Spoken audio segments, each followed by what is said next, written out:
देखो बच्चा, देखिए मारवाड़ दी योगी जी के सेना आए तो पीड़ित होकर के पृथ्वी पर गिर पड़े और हाय हाय करके मैं मारा गया कहते हुए रोने लगे। हाथ पैर फटकते गिरते पड़ते और पृथ्वी पर लौटते दुखी पुत्र को कैकेयी ने उठाया।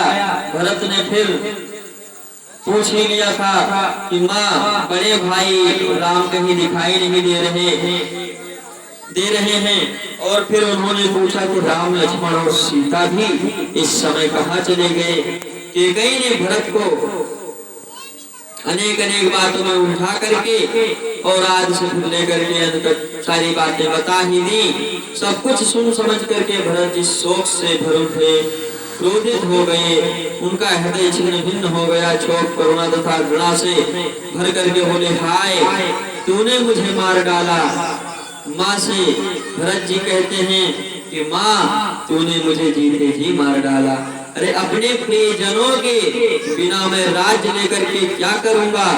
तू तो घाव पर नमक छिड़क रही है।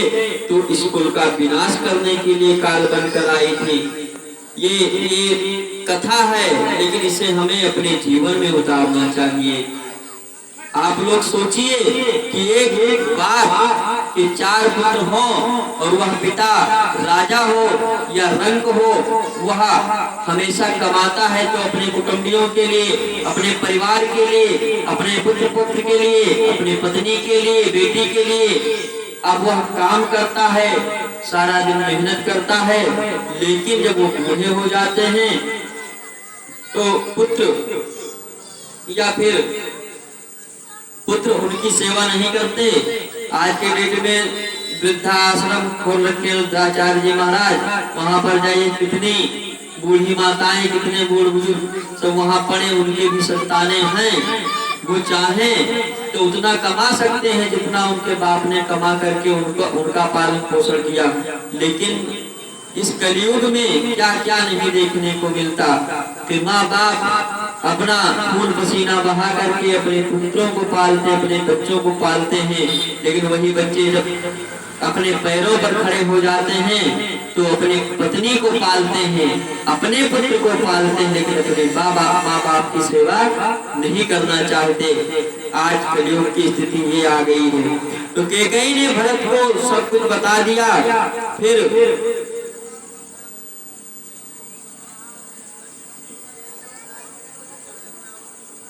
यह कहा करके भरत बेहोश होकर के भूमि पर के तूने मुझे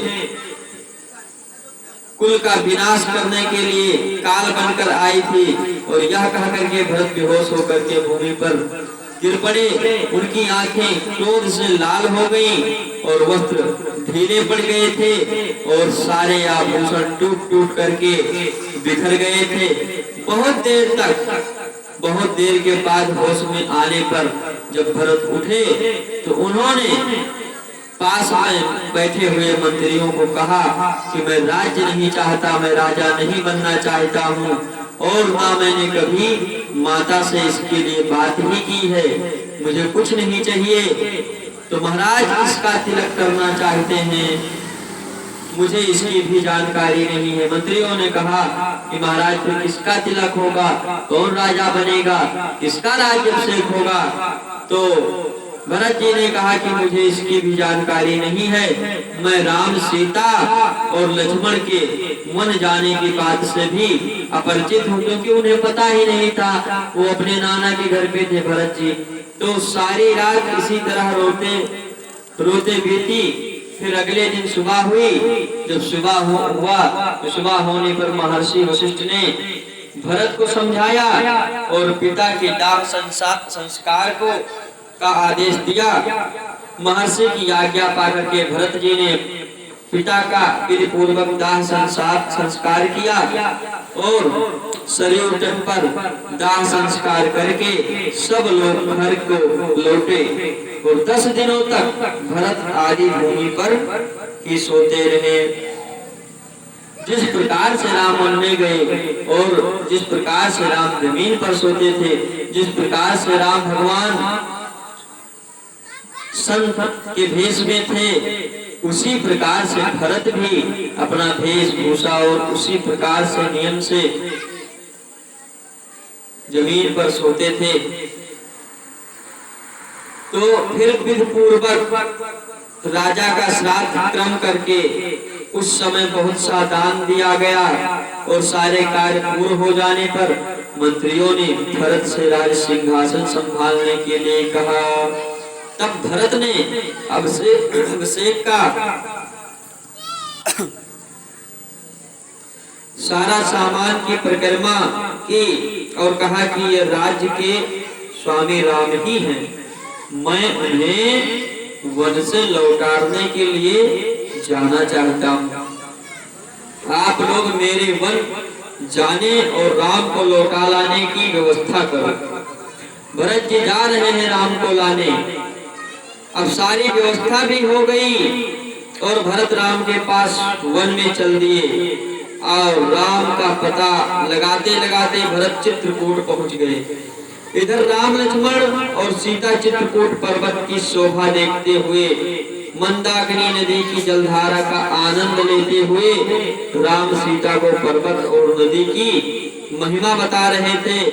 सहसा उन्हें उनके पास आने वाली भरत की सेना की धूल और कोलाहल दोनों की भनक पड़ी और उन्होंने वन के जीव जंतुओं को भयभीत होकर के इधर उधर भागते हुए देखा।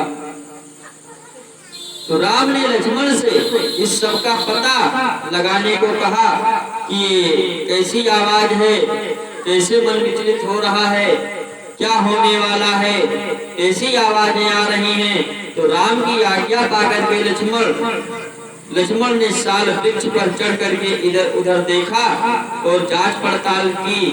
तो बाद में लक्ष्मण ने राम से कहा कि यार आप आग बुझा दे, धुआं देख करके यह सेना यहीं चली आएगी।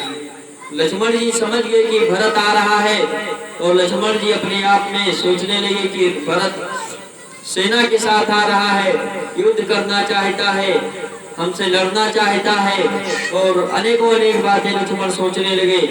तो देवी सीता गुफा में जाकर के बैठे, ऐसा कहा और आप धनुष पर डोरी चढ़ा ले, कवच धारण कर ले, क्योंकि भैया निश्चय ही यह केकई का पुत्र भरत है और जो अयोध्या में राज तिलक करा करके अपने राज्य को कांटों से रहित बनाने की इच्छा से हम लोगों को मार डालने के लिए सेना सजा करके यहाँ आया है। हम उसका डट कर मुकाबला करेंगे। अब भरत इस समय हमारा शत्रु है, इसका वध करने में कोई दोष नहीं है।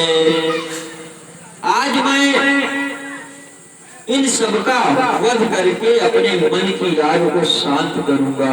राम ने लक्ष्मण को समझाते हुए कहा, लक्ष्मण तुम्हारी शंका बेकार है। भरत बड़े ही भ्रात भक्त हैं, वह मुझे प्राणों से भी बढ़ करके प्रिय हैं। मुझे तो ऐसा मालूम होता है कि भरत ने अयोध्या आने पर जब हम लोगों से वनवास का समाचार सुना होगा तो वह दुखी हुए होंगे। कुल धर्म का विचार करके वह हमसे मिलने आए हैं। भरत के साथ यदि तुम किसी प्रकार का बुरा व्यवहार करोगे तो वह मेरा ही अपमान होगा। हाँ, यदि तुम्हें राज्य का लालच हुआ हो तो कहो, मैं स्वयं भरत से कहकर के तुम्हें राज्य दिला दूंगा। भरत मेरी बात नहीं टालेगा। बताओ, राम को इतना विश्वास है अपने भरत जैसे भाई पर। और लक्ष्मण सेना को देख करके, भरत को देख करके आते हुए ऐसे ऐसे अनेक प्रकार की सोच अपने अंदर लाते हैं। और फिर राम के उद्गार सुन करके लक्ष्मण बहुत ही लज्जित और श्रम से उनका सर झुक जाता है। वह वृक्ष से उतर करके आए और राम के आगे हाथ जोड़ करके खड़े हो गए कि भैया, अगर हमारी बातें आपको आपके दिल को, हृदय को ठेस पहुंचाने वाली हैं, आपके हृदय को लगी हैं, तो हमें क्षमा कर दीजिए। वो तुरंत आकर के माफी भी मांग लिए। तो उधर भरत ने सेना को आज्ञा दी कि यहाँ किसी को हम लोगों के द्वारा किसी प्रकार की बाधा नहीं पहुंचनी चाहिए, किसी को कोई दिक्कत नहीं होनी चाहिए। भरत का आदेश पा करके सारे सैनिक पर्वत के चारों ओर नीचे ही ठहर गए, रुक गए और सब लोग उठ करके सब लोगों को खड़ा करके के भरत जी अपने भाई शत्रुघ्न के साथ राम के आश्रम को की खोज की चिंता करने लगे। अब दोनों भाई आश्रम की खोज के लिए चल पड़े। तो आगे